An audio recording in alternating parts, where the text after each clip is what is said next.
தமிழ்நாடு முழுக்க சின்னவங்கள்லேருந்து பெரியவங்க வரைக்கும் விரும்பி பார்க்குற ஒரு சீரியல் தான் எதிர்நீச்சல். இப்போ வரைக்கும் டிஆர்பியில் நம்பர் ஒன்னாக தான் இருந்துகிட்ருக்கு. அது மட்டும் இல்லாமல் மாரிமுத்து சார் நடித்ததுனாலையோ என்னமோ தெரியல, சீரியல் வந்து அந்த அளவுக்கு ஹைப்பில் போயிடுச்சு.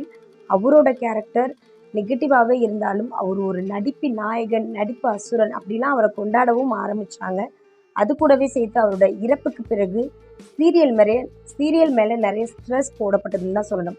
அவருக்கு அப்புறம் சீரியல் நல்லா இருக்காதுன்னு சொன்னவங்களுக்கு ஒரு சேலஞ்சுக்காகவாவது சீரியலை நல்லபடியாக கொண்டுட்டு போகணும் அப்படின்றது எல்லா கதாபாத்திரங்கள் மேலேயும் ஒரு அழுத்தம் கொடுக்கப்பட்டது அப்படின்னு தான் சொல்லணும். அதனால தான் என்னமோ தெரியலையோ எல்லா ஆக்டர்ஸுமே தன்னோட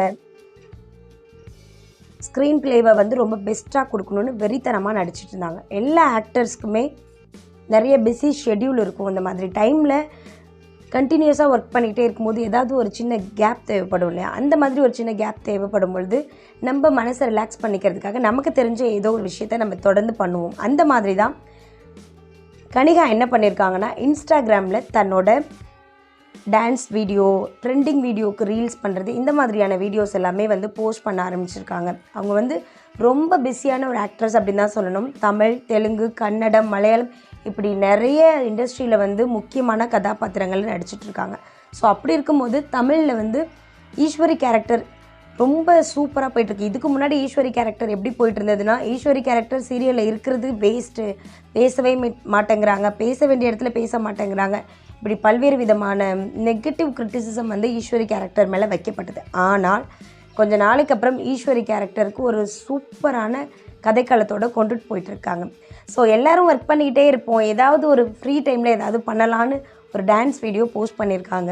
அந்த டான்ஸ் வீடியோவுக்கு கீழே நிறைய கமெண்ட்ஸ் என்ன மாதிரி வந்திருக்குன்னா, உங்களோட பிரெஸ்ட் ரொம்ப பெருசாக இருக்குது, அதாவது உங்களோட மார்பகம் ரொம்ப பெருசாக இருக்குது, நீங்கள் 41 வயசில் உள்ள ஒரு பெண் மாதிரியே தெரியல, நீங்கள் ஒரு குழந்தைக்கு தாய் மாதிரியே தெரியல, ரொம்ப ஹாட்டாக இருக்கீங்க, ரொம்ப செக்ஸியாக இருக்கீங்க.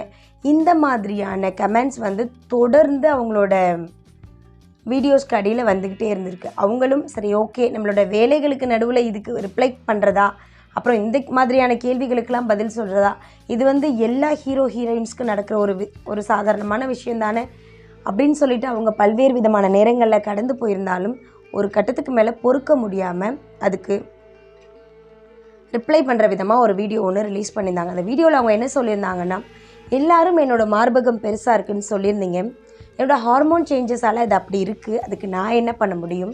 அது மட்டும் இல்லாமல் இவ்வளோ மோசமாக இவ்வளோ கேவலமான எண்ணங்களோட இவ்வளோ ஒரு இம்பார்ட்டன்ஸ் கொடுத்து நீங்கள் ஒத்து பார்க்குறீங்கன்னா உங்களோட எண்ணங்கள் எவ்வளோ கேவலமானதாக இருக்குதுன்னு என்னால் புரிஞ்சுக்க முடியுது. அது மட்டும் இல்லாமல் உங்கள் வீட்டில் உங்கள் அம்மா இருப்பாங்க, உங்கள் அக்கா இருப்பாங்க, உங்கள் தங்கை இருப்பாங்க, அவங்களுக்கெல்லாம் என்ன இருக்கோ அதுதான் எனக்கும் இருக்குது அப்படின்னு ரொம்ப கோவமாக தன்னோட கோவத்தை வந்து அவங்க அந்த இன்ஸ்டாகிராம் வீடியோவில் ரிலீஸ் பண்ணியிருந்தாங்க. ரொம்ப இதை ஏற்றுக்கொள்ளவே முடியல, ரொம்ப ஒரு சங்கடமான சூழ்நிலையில் தான் நான் இந்த வீடியோவை போஸ்ட் பண்ணுறேன் அப்படின்ற மாதிரியும் சொல்லியிருந்தாங்க. இந்த மாதிரியான விஷயம் நிறைய ஹீரோயின்ஸ்க்கு நடக்க தான் இருக்குது. பட் இருந்தாலும் அவங்கவுங்க வேலையை பார்த்துட்ருக்காங்க. முக்கியமாக எதிர்நீச்சல் சீரியலில் அவங்களுக்கு ஒரு நாளைக்கு சம்பளமாக வந்து 15,000 வரைக்கும் கொடுத்துட்ருக்காங்களாம். அது கூடவே சேர்த்து அவங்களுக்கு நிறைய வேலைகள் இருக்குது. அவங்க வந்து ஒரு பின்னணி பாடகியாக இருக்காங்க. ஸ்கூல் படிக்கும் பொழுதே ஸ்டேட் லெவலில் ஒரு சிறந்த மாணவி அப்படின்ற அவார்டு வாங்கியிருக்காங்க. இதெல்லாம் வாங்கினாலும் கூட நமக்கு ஒரு விருப்பமான ஒரு விஷயம் இருக்குல்ல, நமக்கு வந்து பாட்டு பாடுறது தான் ரொம்ப பிடிக்கும். ஸோ அதை நம்ம செய்வோம் அப்படின்னு சொல்லிட்டு பின்னணி பாடகியாக இருக்காங்க. நிறைய ஹீரோயின்ஸ்க்கு வந்து வாய்ஸ் கொடுத்துட்ருக்காங்க. முக்கியமாக சொல்லணுன்னா சச்சின் படத்தில் ஜெனிலியாவுக்காக இருக்கட்டும், அப்புறம் சதா அவங்களுக்காக இருக்கட்டும், அப்புறம் சிவாஜி படத்தில் ஸ்ரேயாவுக்காக இருக்கட்டும், இவங்களுக்கெல்லாம் வாய்ஸ் கொடுத்து தன்னை ஒரு சக்ஸஸ்ஃபுல்லான உமனாக வந்து காட்டிக்கிற ஒரு பெண் தான் ஆக்ட்ரஸ் கனிகா. இப்படியெல்லாம் தன்னோட வேலைகளை மட்டுமே கான்சென்ட்ரேட் பண்ணிக்கிட்டு தன்னோட குடும்பம், தன்னோட ஃபேமிலி இதையெல்லாம் பார்க்கவே எனக்கு டைம் இல்லை. இதுக்கிடையில் எனக்கு ஏதாவது கொஞ்சம் டைம் கிடச்சிதுன்னா என்னோடய டென்ஷன், என்னோடய டிப்ரெஷன் எல்லாம் இல்லாமல் இருக்கிறதுக்காக எனக்கு பிடிச்ச சில வேலைகளை நான் செய்வேன். அதுக்கு பின்னாடி நீங்கள் வந்து கமெண்ட் பண்ணுங்கள், நான் ஒன்றும் தப்பு சொல்லலை. இவ்வளோ மோசமாக ஏன் கமெண்ட் பண்ணுறீங்க? என்னோடய மார்பகங்கள் பெருசாக இருந்தால் உங்களுக்கு என்ன பிரச்சனை? அது எப்படி இருந்தால் தான் உங்களுக்கு என்ன பிரச்சனை? எல்லார் உடம்புகள்லையும் சில ஹார்மோன் சேஞ்சஸ் இருக்கும், அதெல்லாம் உங்களால் சரி பண்ணிட முடியுமா? பேசிக்கிட்டு இருக்கிறதுனால தான் என்னமோ தெரியல, நீங்கள் கீழேயே இருக்கீங்க, உங்களோட பேச்சுக்களை கேட்டுட்டு இதுக்கெல்லாம் பதில் சொல்லவே கூடாதுன்னு நினைக்கிறதுனால தான் என்னமோ தெரியல நான் மேலே போய்கிட்டே இருக்கேன் அப்படின்னு தன்னோட கோவத்தை வந்து ரொம்ப அளவுக்கு அதிகமாக அவங்க வெளிப்படுத்தியிருந்தாங்க. இது ஒரு நியாயமான விஷயம் தானே. ஒவ்வொருத்தவங்களுக்கும் உடம்புல ஒவ்வொரு விதமான பிரச்சனைகள் இருக்கும். எல்லாரும் ஒரே மாதிரியான உடல் அமைப்புகளோட பிறக்கிறது கிடையாது. நம்ம உடம்புல என்னதான் குறைகள் இருந்தாலும் என்னதான் பிரச்சனைகள் இருந்தாலும் அதெல்லாம் தூக்கி போட்டுட்டு நம்ம சக்ஸஸ் பண்ணுறோமா? நம்மளோட தேவைகளுக்காக நம்ம இன்னொருத்தவங்க கிட்ட கையேந்தாமல் நம்ம ஏர்ன் பண்ணுறோமா? எவ்வளவு விமர்சனங்கள் வந்தாலும் அப்படின்னு தூக்கி போட்டுட்டு நம்மளால் நம்ம வேலையை செய்ய முடியுதா? அப்போது நம்ம ஒரு சக்ஸஸ்ஃபுல்லான ஒரு உமனாவோ இல்லை ஒரு மென்னாவோ இருக்கோம் அப்படின்னு தான் அர்த்தம்.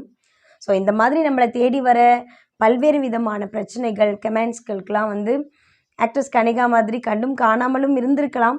ஆனாலும் சில இடங்களில் பேச வேண்டிய இடத்துல பேசி தான் ஆகணும் அப்படின்னு நினைக்கிற இடத்துல கண்டிப்பாக அவங்க பேசுனதில் எந்த விதமான தவறும் கிடையாது அப்படின்னு தான் நான் நினைக்கிறேன். நீங்கள் என்ன நினைக்கிறீங்க அப்படின்றத கண்டிப்பாக கமெண்ட்டில் சொல்லுங்கள். முக்கியமாக ஏதாவது ஒரு சில காரணங்களை சொல்லி ஒரு பொண்ணையோ இல்லை ஒரு ஆணையோ நம்ம உடைக்க முயற்சி செய்கிறோம் அப்படின்னா அவங்க அதை பற்றிலாம் காதிலே வாங்காமல் நீ உன் வேலையை பாரு நான் என் வேலையை பார்க்குறேன் அப்படின்னு செஞ்சுக்கிட்டே இருக்காங்கன்னா அவங்க லைஃப்பில் எப்பயுமே ரொம்ப பீக்கில் தான் இருப்பாங்க. ஆனால் ஐயோ என்னை பற்றி அவங்க அப்படி சொல்லிட்டாங்களே, என்னை பற்றி இவங்க எப்படி சொல்லிட்டாங்களே, ஐயோ எனக்கு சாகணும் போல் இருக்குது, எனக்கு ரொம்ப கவலையாக இருக்குது, ஐயோ இந்த மாதிரி ஒரு விஷயம் என் லைஃப்பில் நடந்துருச்சு, என்னை நல்லா தெரிஞ்ச ஒருத்தவங்களே என்னை பற்றி தப்பாக பேசிட்டாங்களே, இப்படி நம்மளை சுற்றி இருக்கிற ப்ராப்ளம்ஸ்க்கே நம்ம இம்பார்ட்டன்ட் கொடுத்துக்கிட்டே இருக்கோம் அப்படின்னு சொன்னால் கண்டிப்பாக நம்ம லைஃப் வந்து சீக்கிரத்தில் ஊற்றி என்ன சொல்கிறது சீக்கிரமாக நம்ம லைஃப் ஃபெயிலியர் ஆக போகுது அப்படின்றதுக்கு நம்மளே நமக்கு சொல்லிக்கிற ஒரு பெஸ்ட் எக்ஸாம்பிள் தான். நம்ம எப்படி இருக்கோம், நம்ம எப்படி வச்சுருக்கோம், நம்மளை தேடி வர விஷயங்களை நம்ம எப்படி ஹேண்டில் பண்ணுறோம் அப்படின்றத பொறுத்து தான் நம்ம ஒரு பவர்ஃபுல்லான உமனாவோ இல்லை ஒரு சக்ஸஸ்ஃபுல்லான உமனாவோ இருக்க முடியும் அப்படின்னு நான் நினைக்கிறேன். நீங்கள் என்ன நினைக்கிறீங்க? ஆக்ட்ரஸ் கனிகா பேசினது சரியா தப்பா அப்படின்ற விஷயத்தை பற்றி உங்களோட கருத்து என்ன அப்படின்ற விஷயத்தையும் கண்டிப்பாக கமெண்ட்டில் சொல்லுங்கள். தேங்க்யூ. எதிர்நீச்சல் சீரியலில் ஈஸ்வரியா நடிச்சிட்ருக்க கனிகா அவங்களுக்கு ஒரு மோசமான சம்பவம் ஒன்று நடந்திருக்கு. அவங்க நிறைய இன்ஸ்டாகிராமில் ரீல்ஸ் வீடியோ போஸ்ட் பண்ணும்போது அதுக்கு அடியில் நிறைய பேர் என்னென்ன போஸ்ட் பண்ணியிருக்காங்கன்னா கமெண்ட்டில் உங்களோட மார்பகங்கள் ஏன் இவ்வளோ பெருசாக இருக்குது, நீங்கள் ஒரு குழந்தைக்கு அம்மா மாதிரியே இல்லை, உங்களுக்கு 41 வயசு ஆகிற மாதிரியே தெரியல, நீங்கள் இந்த வயசுலேயும் ரொம்ப ஹாட்டாக ரொம்ப செக்ஸியாக இருக்கீங்க அப்படின்ற மாதிரி சொல்லியிருக்காங்க. அதை பார்த்து நம்ம கனிகா என்ன பண்ணியிருக்காங்கன்னா இன்னும் எவ்வளவு நாளைக்கு தான் உங்களோட எண்ணங்கள் இவ்வளவு கேவலமானதாக இருக்கும், என்னோட ஹார்மோன் சேஞ்சஸால் அப்படி இருக்குது, அதுக்காக என்ன பண்ண முடியும், இதை நீங்கள் பார்க்கணும் கமெண்ட் பண்ணணும்னு ஏதாவது அவசியம் இருக்கா? அது மட்டும் இல்லாமல் உங்கள் வீட்டில் இருக்கிற உங்கள் அம்மாவுக்கு உங்கள் அக்காவுக்கு உங்கள் தங்கச்சிக்கெலாம் என்ன இருக்கோ அதுதான் எனக்கும் இருக்குது.